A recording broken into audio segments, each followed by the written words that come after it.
नमस्कार मंडळी. शेवग्याच्या शेंगा पौष्टिक तर आहेतच, पण सर्वांना शेवग्याचे प्रकार आवडतात. आज आपण केलेला आहे असा हा शेवग्याच्या शेंगाचा रायता, किंवा तुम्हाला वेगळा प्रकार काही याचं नाव द्यायचं असेल तरी मला कमेंट्समध्ये सुचवा आणि व्यवस्थित व्हिडिओ पाहून तुम्ही रेसिपी करा घरी.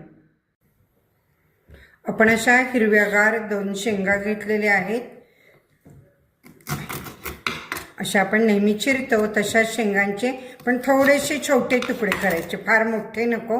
असायचं साल ही सगळं थोडाफार निघायला पाहिजे. आणि आपण पाणी उकळत ठेवलेलं आहे. उकळत्या पाण्यामध्ये शेंगा घालून धुतलेल्या स्वच्छ आपण ह्या शेंगा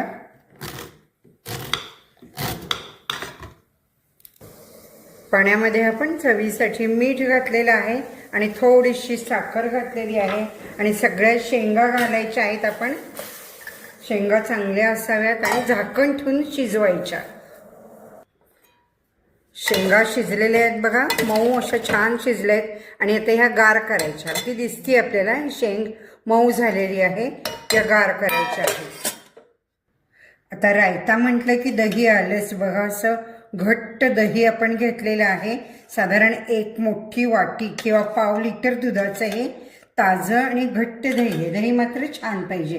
इथे साखर घालायची आपण. त्यानंतर यामध्ये आपल्याला थोडी कोथिंबीर घालायची आहे. चवीपुरतं मीठ घालायचं आहे. पाव चमचा असं घेतलं मी मीठ. आणि आलं खिसून घालायचं आहे. आता महत्त्वाचं म्हणजे मेथकूट बघा, 1 मोठा चमचा आपण मेथकूट घेतलेला आहे. इथं मेथकूटच्या ऐवजी चाट मसाला चालेल, पण चाटच्या चवीपेक्षा आपल्याला याला मेथकूटची चव अधिक छान लागते.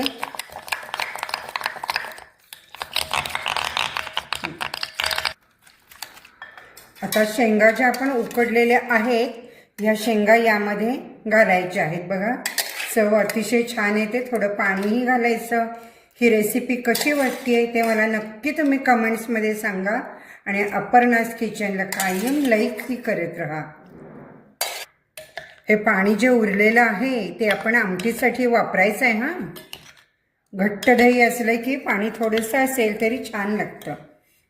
आता याला आपण पटकीने फोडणी देऊया. फोडणीसाठी आपण साजूक तूप घेतलेलं आहे.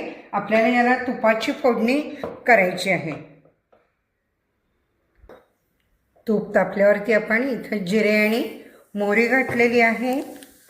थोडासा हिंग, पाहिजे तर कढीपत्ताही आपण घालू शकतो. त्यानंतर लाल मिरच्या वाळलेल्या आणि अशी मस्त तडका फोडणी आपण यावरती द्यायची आहे.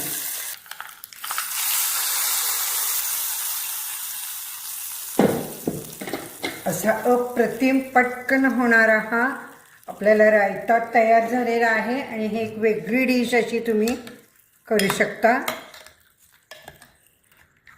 सगळं हलवून घ्यायचं. रेडी आहे. तुम्ही जेवणामध्ये कशाच बरोबरही खाऊ शकता.